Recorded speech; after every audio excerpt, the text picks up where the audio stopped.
Baik, bismillahirrohmanirrohim. Assalamualaikum warahmatullahi wabarakatuh. Baik, melalui video ini Bapak akan mencoba menjelaskan ya latihan evaluasi jurnal umum dan buku besar yang kemarin sudah Bapak tugaskan ke kalian. Adapun tujuan dari latihan ini adalah untuk memantapkan pemahaman kalian ya terkait bagaimana cara membuat jurnal umum dan juga mempostingnya ke buku besar. Kemarin atau pada soal ini itu Bapak uji dengan 5 transaksi ya sebenarnya. Mana 5 transaksi ini bagaimana sih sebenarnya mempostingnya ke jurnal umum, lalu bagaimana juga cara mempostingnya ke buku besar. Di sini akan saya bahas ya. Oke. Seperti yang saya jelaskan tadi, di sini ada 5 transaksi. Di sini akan kita coba untuk mencatatnya terlebih dahulu ya ke jurnal umum. Nah, di sini akan coba Bapak tuliskan pakai Excel ya biar lebih memudahkan kalian.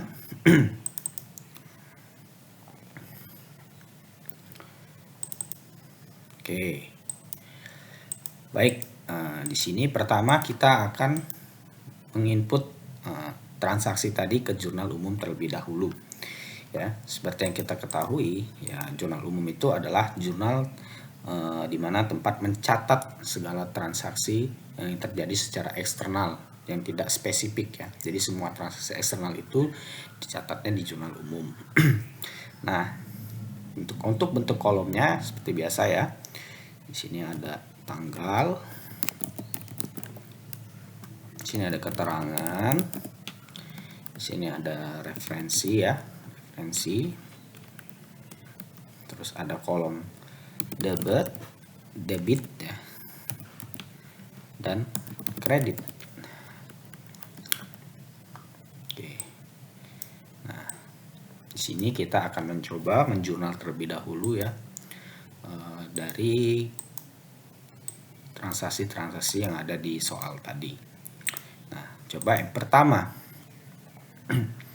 Di sini tanggal 1 Januari 2021, pemilik modal menyetorkan uang tunai senilai 100 juta.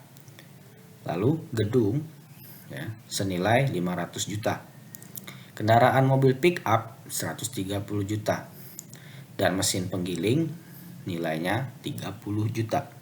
Sebagai modal awal dalam menjalankan perusahaannya. Oke. Jika kita mengidentifikasi dulu ya, sesuai dengan urutannya kemarin ya. Pertama kita identifikasi unsur atau elemennya. Elemen yang terpengaruh. Nah, jika kita melihat pada transaksi pada tanggal 1 Januari ini, anak-anak, jelas sekali ini adalah transaksi penyetoran modal ya, atau transaksi langsung dari pemilik ke perusahaan ya. Jadi jelas di sini unsur yang terpengaruhi pertama adalah unsur ekuitas ya. Lalu unsur yang kedua yang terpengaruhi, apa yang disetorkan oleh si pemilik tadi itu adalah sumber daya ekonomi ya. Ada berapa macam ini ya sumber daya ekonominya? Ada uang tunai, ada gedung ya, ada kendaraan, lalu mesin. Jadi jelas sumber daya ekonomi ini adalah unsur dari aset. Ya. Nah, berikutnya setelah kita mengidentifikasi unsur atau elemen yang terpengaruh ya, nah, jelas di sini kita akan identifikasi akunnya. Akun dari masing-masing elemen tadi. Pertama untuk ekuitas nih. Ekuitas di sini jelas ya, dia adalah penyetoran modal ya. Menyetorkan modal. Nah, berarti akun yang muncul di sini adalah akun modal disetor. Nah, posisinya modal disetornya ini kan sifatnya adalah ini ya, meningkat ya. Berarti di sini kita kasih tanda untuk akun modal disetor ini menunjukkan sebuah peningkatan, ialah positif. Nah, berikutnya untuk elemen aset. Elemen aset, akun apa aja kira-kira yang muncul? Ya, sudah jelas dari aset yang disetorkannya itu apa aja yang muncul di perusahaan ya, atau meningkat ya. Di sini ada pertama uang tunai. Uang tunai itu berarti dia adalah kas ya, akunnya adalah kas. Berarti di sini kas bertambah, meningkat karena disetorkan ke perusahaan dan perusahaan menerima ya. Yang berikutnya, unsur berikutnya adalah gedung. Gedung ini adalah sebuah aset tetap ya. Aset tetap gedung. Nah, di sini juga posisinya meningkat karena disetorkan, berarti meningkat bagi perusahaan ya. Perusahaan bertambah gedungnya atau memiliki aset gedung. Lalu akun yang lain ya dari aset ini ya, itu ada kendaraan mobil. Nah, seperti yang kita ketahui, kendaraan mobil pickup ini juga masuk ke aset tetap. Aset tetap apa? Aset tetap kendaraan. Ya. Nah, pasti jelas di sini dia posisinya meningkat atau naik ya, karena mendapatkan mobil. Dan berikutnya masih di unsur aset ya. Akun yang muncul berikutnya adalah mesin. Dan mesin ini dia masih masuk ke aset tetap mesin. Dan sini posisinya positif. Ya. Oke, inilah akun-akun yang sudah diidentifikasi. Berarti ada modal disetor, kas, dan aset tetap. Nah, aset tetap itu ada gedung, aset tetap kendaraan, ya, dan aset tetap mesin. Nah, di sini kalian bisa ya mengklasifikasikan, meskipun ini gedung, mesin, dan kendaraan ini sebenarnya aset tetap ya, yang ininya sama ya, yang sifatnya sama-sama aset tetap, itu bisa kalian pisah sebenarnya menjadi akun yang berdiri sendiri, itu tidak masalah ya. Tetapi meskipun demikian dia tetap tergolong masuk ke klasifikasi akun aset tetap ya. Nah, di sini kita sudah mengidentifikasi ini akunnya apa, lalu posisinya meningkat atau berkurang ya. Langkah berikutnya kita bisa menjurnal di sini. Tanggal 1 Januari. Nah, kita pertama lihat di sini posisinya, pertama modal disetor dulu. Modal disetor ini akunnya adalah masuk elemen ekuitas. Sesuai dengan ketentuan kemarin, jika akun yang ada di elemen ekuitas itu menunjukkan positif atau meningkat, dia pasti ditempatkannya di posisi kredit.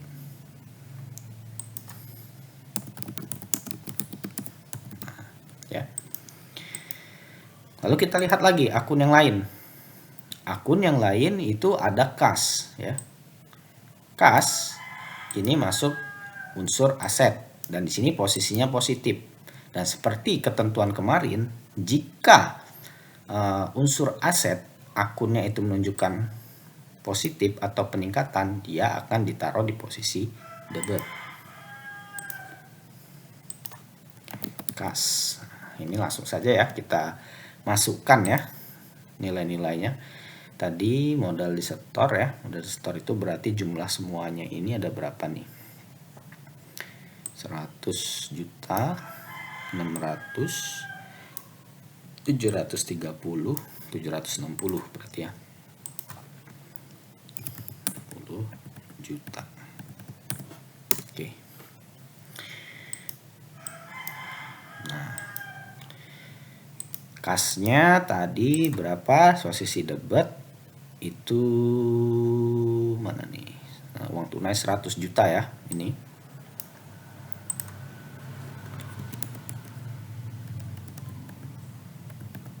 Oke. Nah, terus masih ada akun-akun yang lain ya di sini.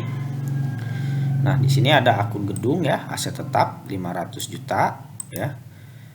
terus ada mobil pick up sama mesin, dan mereka itu semuanya masuk ke golongan aset ya, unsur aset. Akun-akunnya di unsur aset dan semuanya menunjukkan sisi positif ya. Berarti mereka semua ini ditempatkan di debit ya. Berarti aset tetap gedung nilainya berapa? Gedung itu 500 juta ya. Lalu untuk kendaraan mobil pick up ya, atau aset tetap kendaraan, ini dia nilainya adalah 130 juta ya. Lalu aset tetap mesin ya, ini nilainya adalah 100 berapa nih mesinnya? Oh, 30 juta ya. Tuh, ya. 1 2 3. Oke. Coba kita cek apakah balance. Oke. Nah, dengan dia dicatatnya di jurnal umum ya, nah ya. Berarti secara otomatis kita juga harus mempostingnya ke buku besar ya. 1 Januari tercatat di jurnal umum sekian, dan langsung berikutnya tanggal 1 Januari ini juga itu akan terbentuk buku besarnya untuk masing-masing akun ini ya. Nah, kalau kita lihat di sini ya anak-anak ya, di jurnal umum di 1 Januari, jelas di sini ada 3 akun utama ya. Ada kas, ada modal setor, sama aset tetap ya.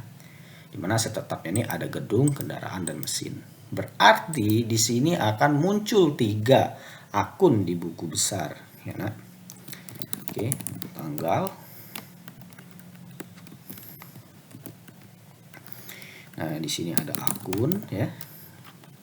Di sini kode akun ya. Lalu nah, di sini keterangannya salah, bawah dikit. Nah, agak cakep dikit ya. Nah, baru di sini referensi ya. Di sini debit dan kredit. Oke. Nah, pertama di sini ada 3 ya, tadi seperti yang saya jelaskan ya. Ada 3 akun yang sudah terbentuk dari transaksi tanggal 1 Januari ini. Pertama adalah kas ya. Kedua itu adalah aset tetap ya. Yang ketiga itu ada modal setor. Nah, di sini ya, sebenarnya nih aset tetap ya. Aset tetap ini kalau kalian mau membuat masing-masing ini tidak masalah ya. Jadi ini aset tetap gedung ya. Nanti bawahnya ada aset tetap kendaraan, bawahnya aset tetap mesin, itu tidak apa-apa ya. Tapi kalau sebenarnya karena mereka ini adalah satu sifat aset ya, sifat aset yang memiliki sifat yang sama ya, maka sebenarnya dalam satu golongan akun saja sudah bisa ya. Tapi tidak masalah jika kalian memang mau membuat ini ke dalam akun masing-masing ya, tidak apa-apa.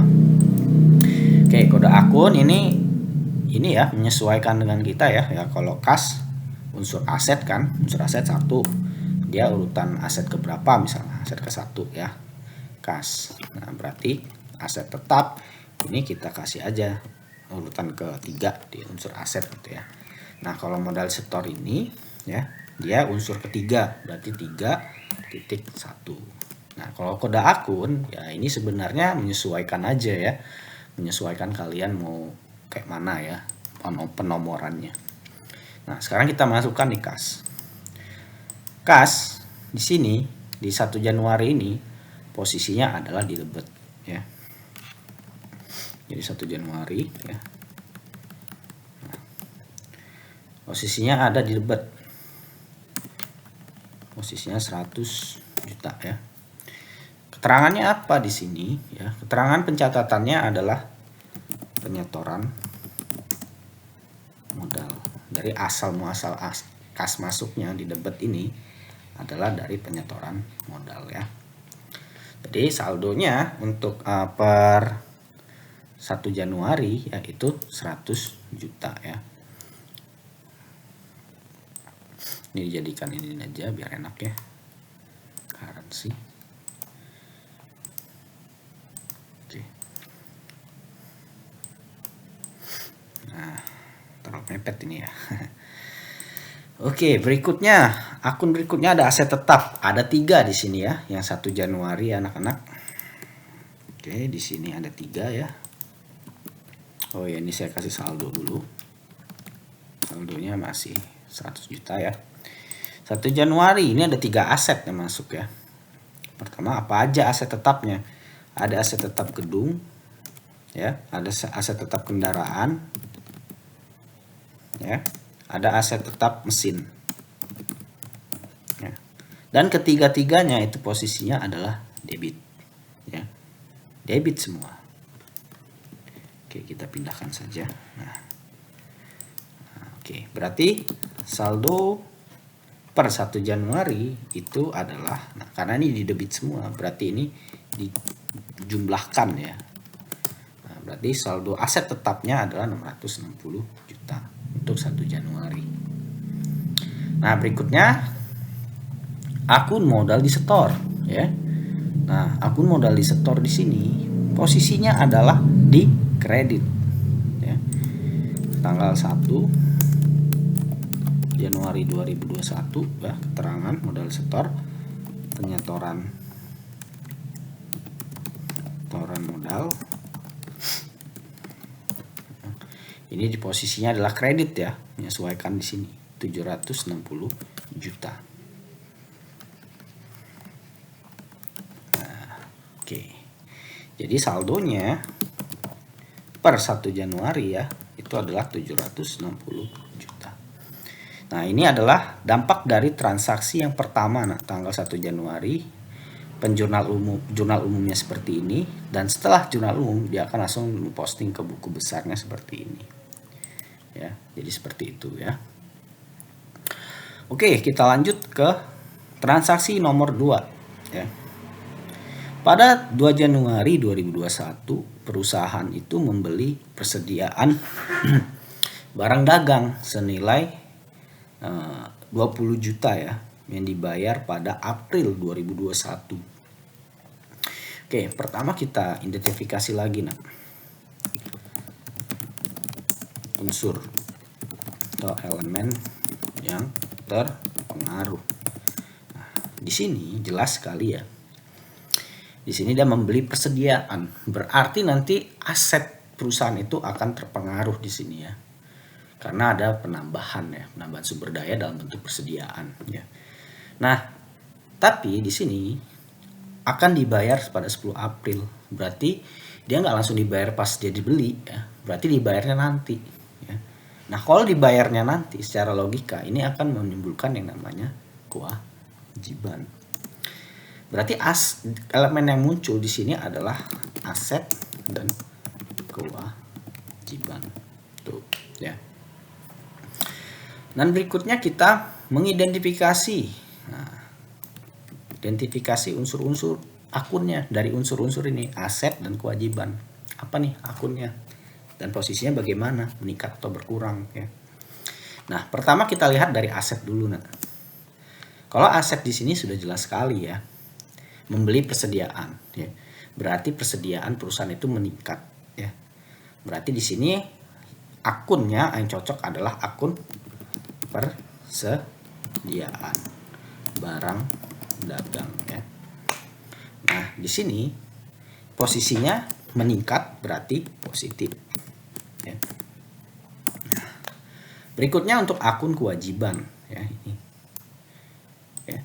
Kewajiban di sini jelas sekali ya. Dia posisinya juga meningkat karena muncul ya. Dia gara-gara beli ini dia jadi punya utang untuk dibayar pada saat 10 April. Berarti perusahaan itu jadi punya utang. Jadi hutangnya muncul dalam artian itu akan meningkat. Dalam arti bertambah ya. Berarti di sini ada utang usaha ya. Utang usaha sebesar plus ya. Nah, meningkat. Nah, kita sudah mengidentifikasi ya masing-masing akunnya apa, posisinya bagaimana ya. Berarti sekarang tinggal kita mencatatnya saja. Mencatat dan memposting ke buku besarnya. Oke, di sini 2 Januari. Nah, ya. Tadi sudah jelas ya. Posisinya ada akun persediaan barang dagang positif dan ini adalah akun aset ya, unsur aset. Kalau positif berarti posisinya persediaan barang dagang ini berada di posisi debit ya. Lalu di sini juga muncul yang namanya hutang ya, hutang usaha. Jadi unsur kewajiban muncul berarti dia akan masuk dalam posisi kredit. Ya. Dan jumlahnya di sini adalah tadi 20 juta.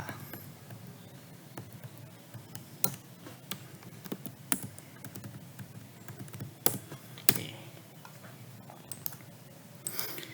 Nah, sekarang kita setelah mencatat di jurnal umum ya, otomatis dia akan terupdate ke buku besar. Nah, di sini ada 2 akun ya. Dan 2 akun tadi ini sebelumnya belum ada di tanggal 1 ya. Berarti dia akan muncul 2 akun baru di sini anak-anak. Ya. Apa saja? Yaitu akun persediaan dan akun utang usaha.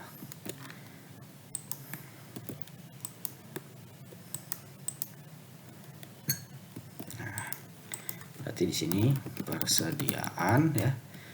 Berarti dia persediaan ini 1.3 aja ya.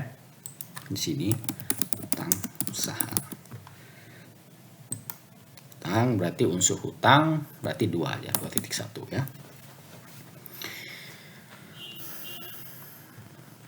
Nah, di sini kita akan memposting lagi. Kita lihat persediaan barang dagang ini posisinya di mana? Posisinya adalah di debit ya. Kalau dia posisi di debit berarti otomatis di sini juga di buku besarnya diposting di debit ya. Nah, keterangannya ini apa? Keterangannya adalah persediaan barang dagang ya. Tanggalnya itu ya jelas 2 Januari ya.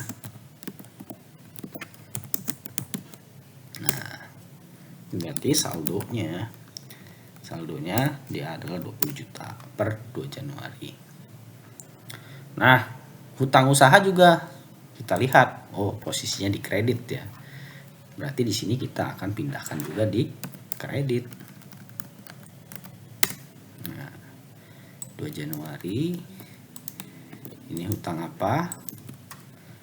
Hutang dagang ya.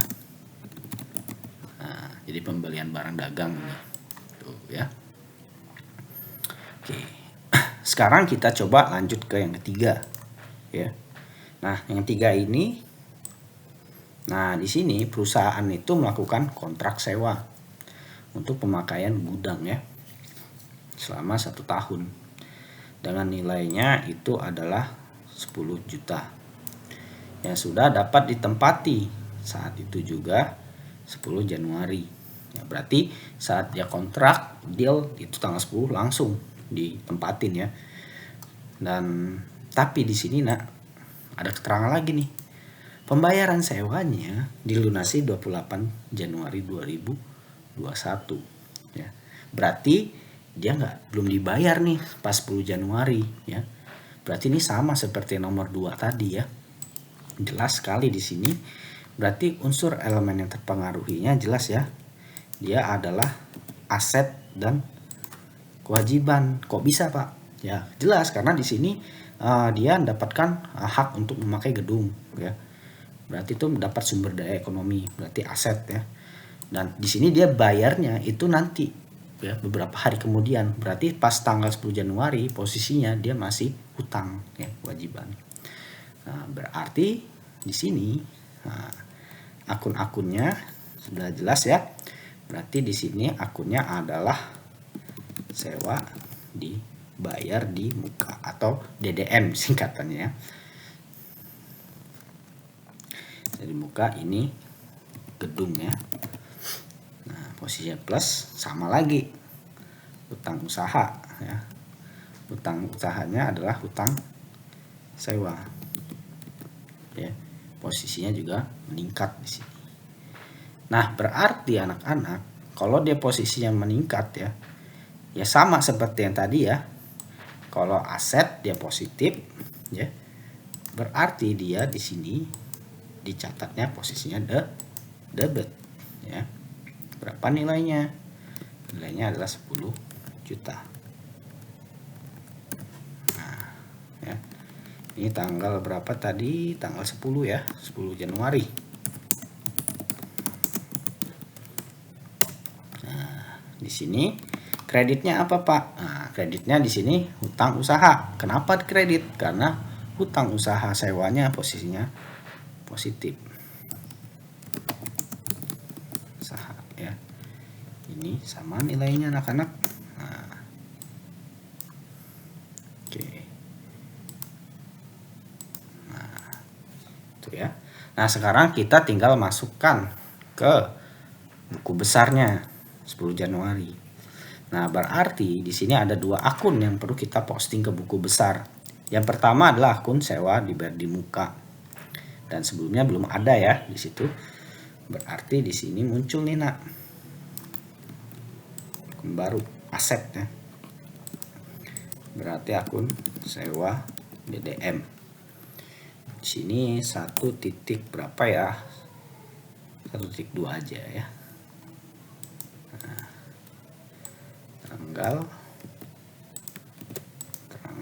tanggalnya tanggal 10 ya. Keterangannya sewa DDM apa sih dia nih? Ya, sewa DDM-nya adalah gudang ya. Gedung atau gudang ya. Dan posisinya jelas di debit ya. Debit saya salah terus, debit benar. Nah, terus akun satunya adalah hutang usaha. Nah, hutang usahanya kan udah ada ya sebelumnya ya. Berarti di sini kita akan mengupdate nih di sini. Nah, hutang usaha untuk 10 Januari 2021. Keterangannya dia hutang sewa ya. Ya. Nah, posisinya dia bertambah juga ya. Berarti bertambah 10 juta.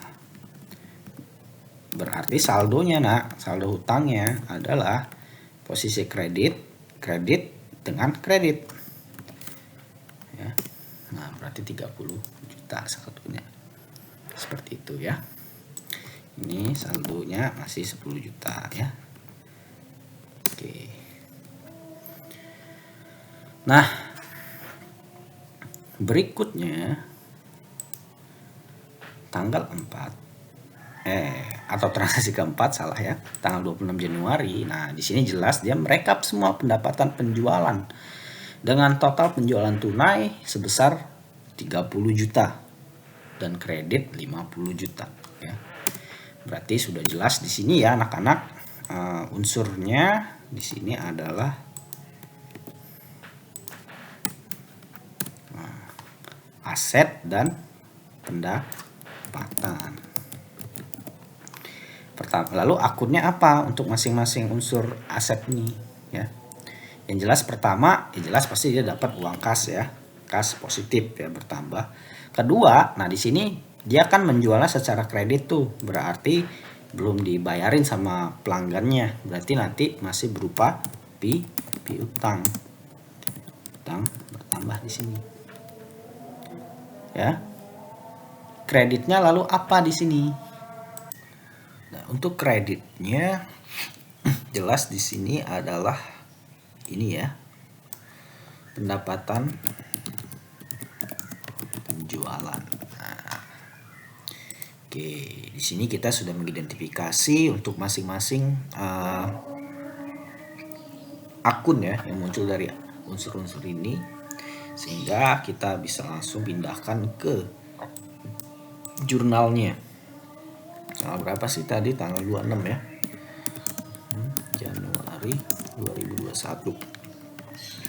Jelas di sini asetnya 2, kas dan piutang positif semua, pasti mereka ada di posisi debit ya. Oke, di sini kas dan piutang. Posisi masing-masing di debit ya. Debit salah lagi saya. 30 juta dan 50 juta ya. Dan 50 juta. Oke. Dan jelas di sini pendapatan, unsur pendapatan posisinya positif atau bertambah, dia akan ada di unsur di posisi kredit. Nah, totalnya adalah 80 juta ya. Total pendapatannya. Oke.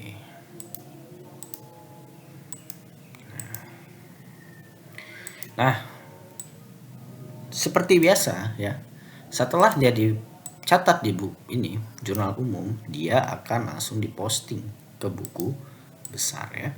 Jadi di sini ada 3 akun ya, kas, piutang, dan pendapatan penjualan. Nah, pertama kas ya. Kas di sini jelas sekali ya, berarti di sini kita akan mengupdate, mengupdate saldo kasnya. Kas itu posisinya debit ya atau debit. Di sini tanggal 26 Januari 2021. Salah lagi. Januari lagi. Januari ya 2021. Keterangannya dari pendapatan ya. Dia posisinya debit ya. Nah, karena di debit ya, berarti 100 juta ditambah 30 juta karena posisinya sama di debit ya. Nah, jadi saldo kasnya adalah 130 juta ya. Nah, untuk akun berikutnya adalah piutang ya. Piutang di sini jelas belum ada ya, berarti kita harus munculkan buku besar piutang di sini anak-anak. Ya. Nah, di sini tanggal berapa tadi? 26 ya. 26 Januari 2021. Nah, di sini keterangannya adalah akunnya piutang ya. Nah, di sini 1 titik berapa ya? 1.2 udah, 1.3 sudah, 1.4 sudah, 1 ada 1.5 berarti.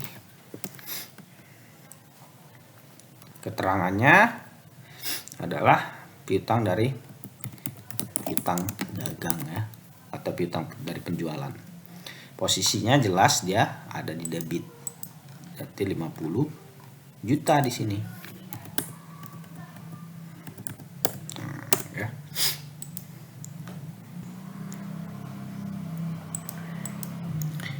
Lalu saldonya di sini ya. Nah, piutangnya masih 50 juta. Oke.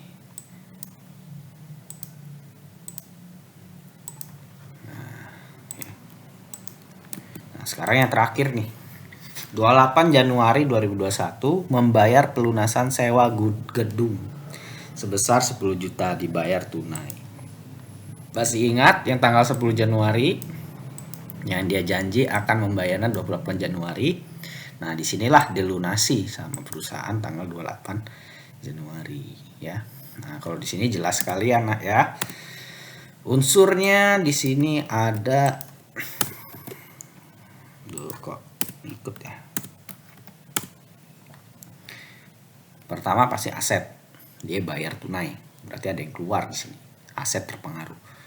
Nah, berikutnya juga ada kewajiban karena dia melunasi ya.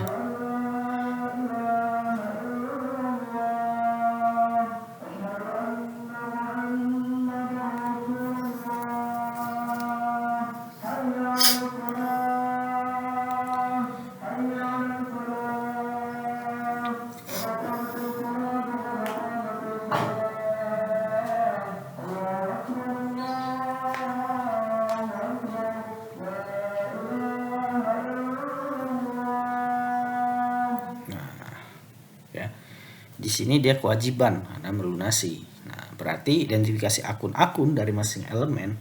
Pertama, aset. Ini berarti akunnya adalah kas karena dia melunasi dengan uang tunai. Ya, berarti karena dia melunasi, otomatis kasnya di sini berkurang. Ya. Nah, berikutnya kewajiban. Kewajibannya unsurnya adalah hutang dagang tadi ya. Dia akunnya. Nah, di sini hutang dagangnya berkurang karena dia dilunasi. Berarti di sini bukan positif, berarti negatif ya. Nah, oke. Sekarang kita sudah mengidentifikasi akunnya, tinggal kita melakukan pencatatan. 8 Januari 2021. Kita lihat. Nah, kas negatif, berarti aset berkurang. Aset berkurang itu pasti ditempatkannya di kredit ya. Berarti kasnya di kredit, bukan di debit ya, bukan di debit. Nah, terus hutang dagang yang merupakan kewajiban itu dia berkurang. Sudah jelas kalau hutang komponen kewajiban berkurang, itu dia akan masuk ke debit. Hutang usaha ini bukan dagang ya, hutang usaha di sini. Nah, di sini adalah 10 juta. Ya. Nah, berarti sekarang kita mengupdate, memposting ke buku besar. Nah, berarti di sini pertama hutang usaha ya, hutang usaha di sini ada yang berkurang anak-anak.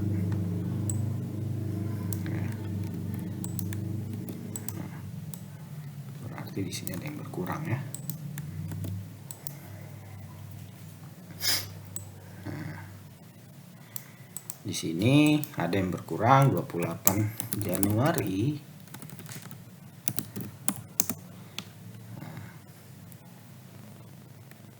Hutang sewa berkurang adalah hutang sewa. Posisinya ada di mana dia?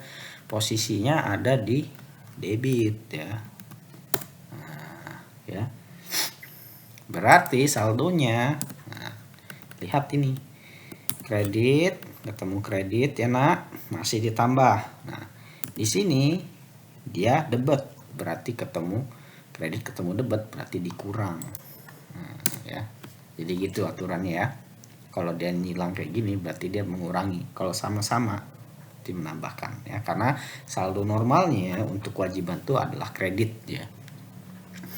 Nah, untuk kas juga ya. Nah, kas di sini ya. Di sini kas ini, oh di sini ada salah nih nak. Oh, salah masukin saya di sini, bukan di sini. Ini kasnya di sini. ada salah ya. Tanggal 28 Januari 2021. Nah, di sini kasnya posisinya adalah di kredit nah. Berarti taruh di sini kredit. Ya. Nah, kalau dia posisinya kredit berarti dia akan mengurangi ya. Berarti jelas ya, ini tambah ini dikurang ini karena dia di kredit. Nah, jadi inilah saldonya ya.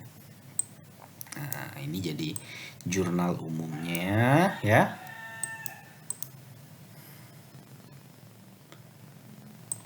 Ya. Dan ini adalah masing-masing buku besarnya untuk setiap akun ya. Nah.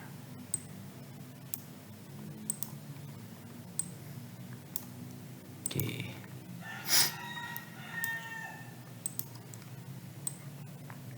Nah.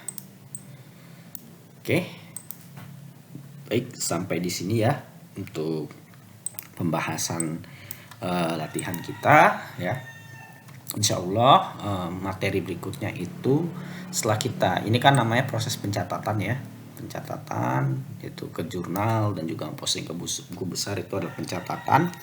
Tahap kita berikutnya kita akan mempelajari ini penyesuaian ya. Baik, sampai jumpa di pertemuan berikutnya. Saya akhiri, wassalamualaikum warahmatullahi wabarakatuh.